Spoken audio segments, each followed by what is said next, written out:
Hi there, welcome to another session of Sofa Talk with the National Hair and Beauty Federation.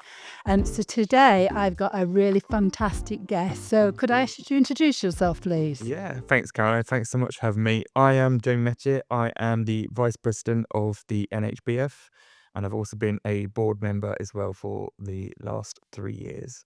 That's fabulous, thank you. So we've known each other for quite a long period of time. So where did Jamie start? Was it something that you wanted to go in from day one, or was it something you just dropped into? Yeah, so I've been within the industry now for 19 years. My mum was a hairdresser when I was really young, and I always had an interest in it. She had her own salon with a couple of little staff members. So as soon as I finished school, I'd go in there, sit around and wait with her, etc., etc. So I was always open to hairdressing and the industry from such a young age. So I knew as soon as I was ready to kind of pick my options with GCSEs, that's what I wanted to do straight away. Completed my GCSEs, I left school straight away and started a full-time apprenticeship literally day 2 after leaving school.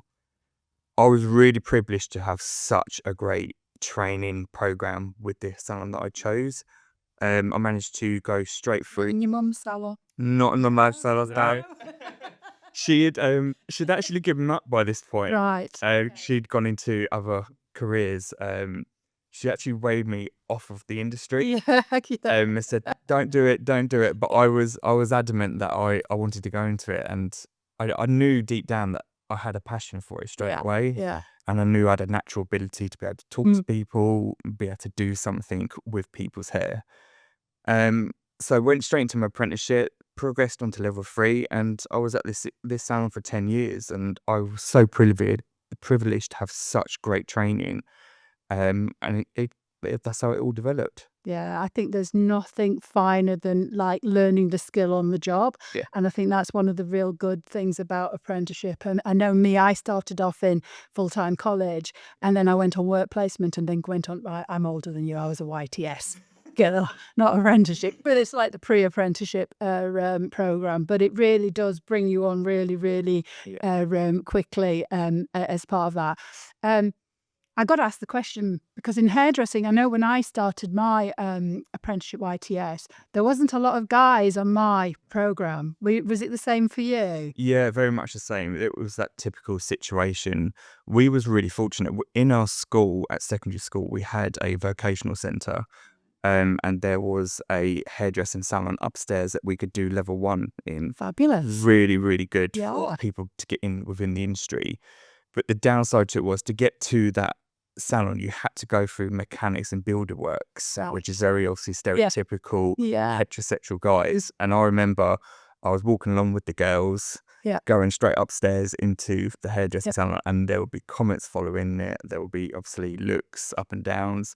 But you just get to a point where you know exactly what you need to do to get to what you want to do. Yeah.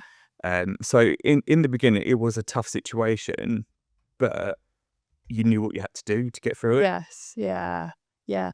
And was it a 2-year apprenticeship you was on? Yeah. So when I went straight into my apprenticeship, it was 2 years, and then I went straight onto my level 3. I kind of figured to myself, should I give myself a little break? Should I give myself like a year to kind of help build up the clientele? I thought, no, let's just go straight into it, because I knew there was other courses that I wanted to do, which required the level 3 to be able to do that. Right, yeah. So straight through all the various different things. And I know, I mean, it's that working on the shop floor is completely different. I mean, a college course is absolutely great, but you don't actually get those skills of working specifically with clients until you're actually on that shop floor and working in those situations. So 10 years there. So I know you've got your own business. So when did the inkling come for you having your own business then? Yeah, so I kind of got to a situation where I liked being my own boss. Yeah. A lot of the staff came to me for a lot of their issues and a lot of guidance and a lot of training, and I thought, that no disrespect to my employer at the time, he was great and he gave me this opportunity, but I just got to a point where I can do this by myself now. So I come up with a situation where, right, let's go out. I'm ready to do this. I found myself a premises. I set up the business instantly. But the downside was I had no business acumen whatsoever. I didn't do business studies. I'd done no accounting whatsoever, but I knew what I was good at was customer service, and I could do hair extremely well. And I've got people skills as well. I can talk to people really easily. But the downfall was definitely the business side. But that's where the NHBF came in. And it was a moment, and I still remember it to this day. I'm sitting on the computer Googling support for hair and beauty salons.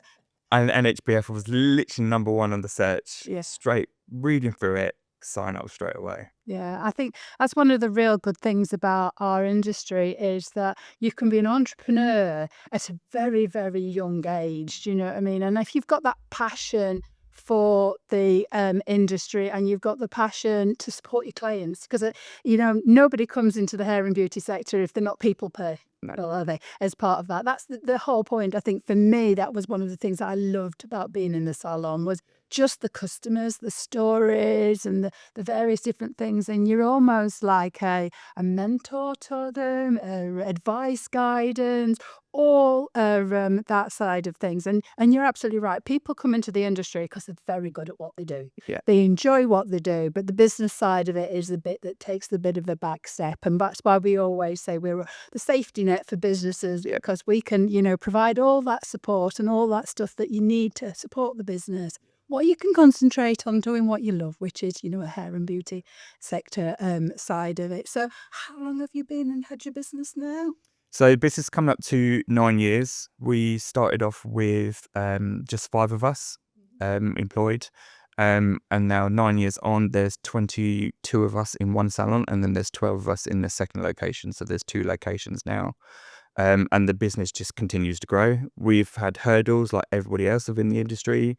Obviously COVID-19, and then everyday struggles with everything else going on. But we go from strength to strength because we've got a business backbone with support from the NHBF with everything that we do. We check and we guide everything that we do on a daily basis. But it's understanding what your clients want and always listening to what your clients need is important. A lot of people that I know within this industry, they don't listen, and I think that's the biggest downfall, because then that means there's no change. And you have to stay current, you have to make changes to be able to adapt around. I think that's the biggest thing that people have learned, haven't they, since COVID, because the world changed, everything changed, and consumer habits changed as part of that. And businesses that have diversified, have changed, have listened to what those customer clients' needs have done, have adapted and have grown. And it is challenging times out there. You speak to anybody who's on like retailing on the high street will say it's really, really tough. There's so many various different things. And week after week, there seems to be another thing that's another pressure to the business as part of that. I mean, I know that with the NHBF, we try and pull out as much information as we possibly can to members to give them the support, to give them a heads up. Like we all know, the working practices are going to be changing this year. There's a lot more of, the employer side of things that are coming into businesses that have staff as part of that. Pre-warned is always the best thing because you can plan and you can, move the way forward.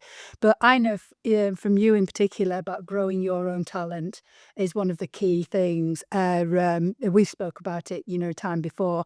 Tell us about your involvement with the Institute for Apprenticeship, which is now Skills England. It is now Skills in England, yes. So I joined as chairperson for the board. God, it must be 18 months ago now. And it's basically helping the direction of where the education for our sector is going, and its guidance on what we feel as though should and shouldn't be within that. And it's good to be involved because, with the greatest respect to everyone that's working within Skills England, there's no one sector that covers everything.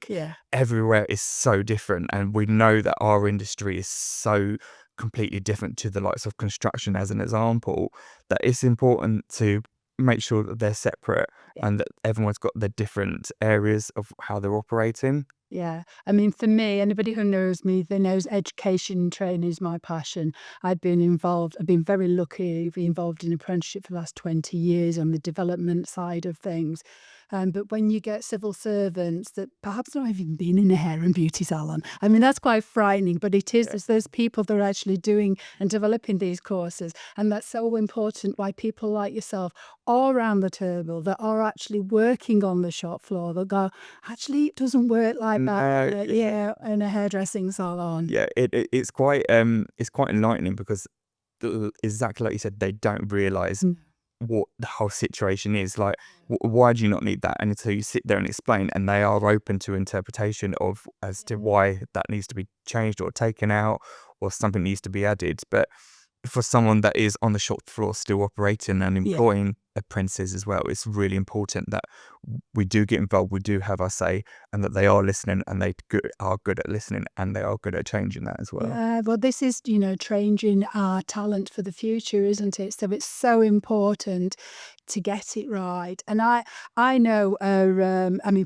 fortunately, I was on the government panels and during COVID, and we got civil servants, we got ministers there, and I was literally going, your hairdresser stands here. This is where they stand. They don't breathe there, they stand here. And when they're cutting, they're doing this. And when a beauty therapist does that, they're leaning over. And you don't imagine that people actually don't know these things. And I think it's because we're in the industry and we just automatically presume. And I'm pretty sure that consumer don't actually take account of where the hairdresser stands or what they do or all the underpinning things that have to be learned.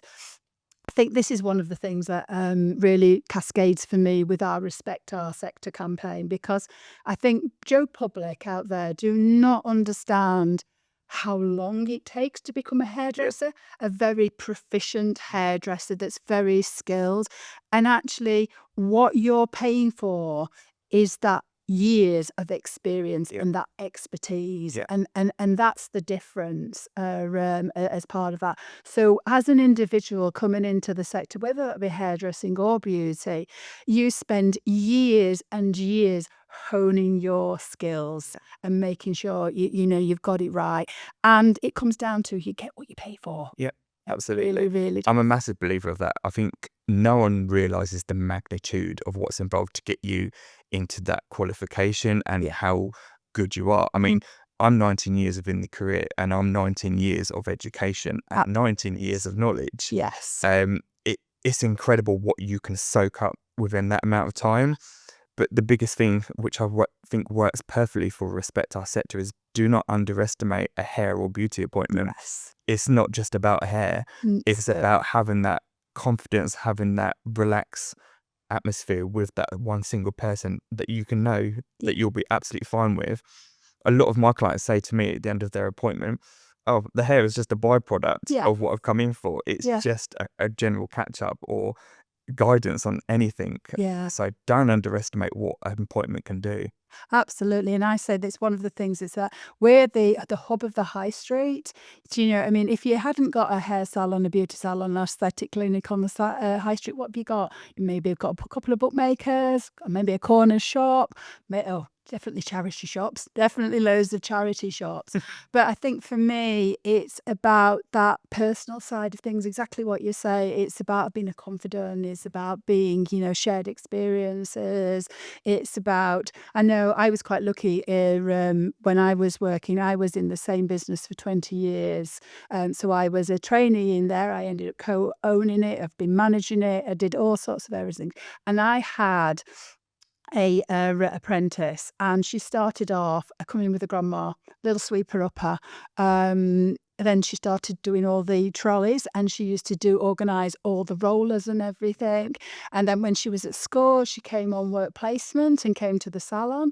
And then when she finished, I think she went to, actually, I was running a training academy by that time, and she actually came to my catering academy.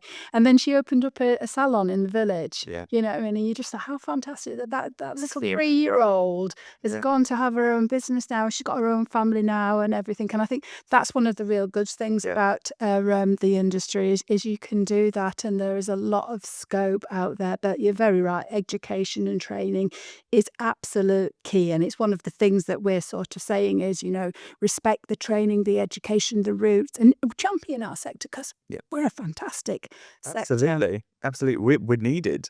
Absolutely needed. Yeah, that's it. And I think that's one of the things. I mean, exactly, but go back to COVID, isn't it? What were people crying out for? Oh, right, the hair appointments, everything were looking like Wookiees, weren't they, as part of that? And I was so glad to come back. So the education and training is so crucial to our sector. I have to mention that we've got our not new magazine, our relaunch of what was our salon focus is now the NHBF Magazine. I can't wait for it to drop, I've got to say, and I can't wait for our members to see it because it's absolutely fantastic. It really encapsulates what we want to show our members is how fantastic we are as a sector, but also that real support that we can give to our members. So I know you got a feature in it. Please tell us about that. And I'm eagerly waiting for a sneak preview. I've come all the way over here to see if I can find a tester of it or a preview of it, and I can't get it anywhere. So the feature is, in brief, last year, one of my apprentices came to me going with a great idea of introducing a new subscription model within the business of a blow dry club. Yeah. So weekly blow dry, they can come in for a subscription for a monthly fee, and how we implement it within the business. Yeah. And basically the feature of the magazine is how we approached it, how we implemented it, and how we run it, and how it goes forward, and how you can introduce it to other areas of the business as well. So it's a full article within that of how everything can be done and help support your business, because the main thing that it tackles is covering the expenses of what an apprenticeship can cost. Yeah. Now, we know that apprenticeships are a little bit more expensive now for businesses, so some businesses may not choose to include that. This subscription model alone will cover the cost of their salaries, and this is perfect and the ideal time to tackle that within our industry.